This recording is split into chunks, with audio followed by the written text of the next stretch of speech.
Right, so good morning everyone. आज temperature कमी आहे थोडंसं 4 डिग्री असेल आय गेस. विचार केला एक पटकन भेटावं तुम्हाला येऊन इकडे. आय नो खूप व्हिडिओ नाही टाकलेत कारण खूप जास्त बिझी असतो आम्ही इकडे. पण एक एक एक सुंदर विचार आला. परवा मला कोणीतरी विचारलं की इकडे इंडियामध्ये सोशल वर्क करणं इतकं कठीण आहे कारण लोकांना माहीत नाही चाइल्ड प्रोटेक्शन का महत्त्वाचं आहे, किंवा सगळ्यांना वाटतं की ती दुसऱ्याची जबाबदारी आहे, पोलिसांची जबाबदारी आहे, सरकारची जबाबदारी आहे. तर ते UK मध्ये कसं आहे असं.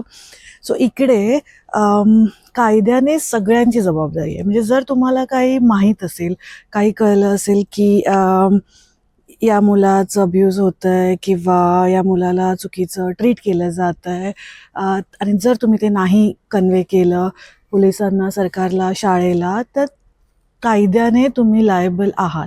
सो हे खूप गरजेचं आहे असं असणं, कारण मग ती शेअर्ड रिस्पॉन्सिबिलिटी होते आणि कुठलंही मूल अननोटिस्ड नाही राहत की का आपण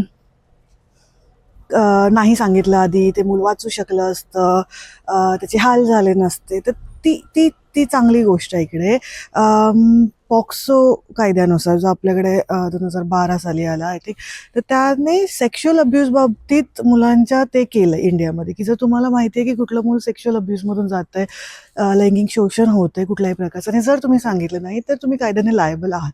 पण मला वाटते चाइल्ड प्रोटेक्शन खूप मोठा एरिया आहे आणि सेक्शुअल हार्म हा एक भाग आहे त्याचा. सो ते गरजेचं आहे कळणं की कुठल्याही प्रकारचं हार्म जर एखाद्या मुलाला मुलीला सहन करावं लागतंय, तर आपल्या ती सगळ्यांची जबाबदारी आहे. फक्त सोशल वर्कर्स, फक्त पोलीस, फक्त सरकार नाही, आपण सगळेच.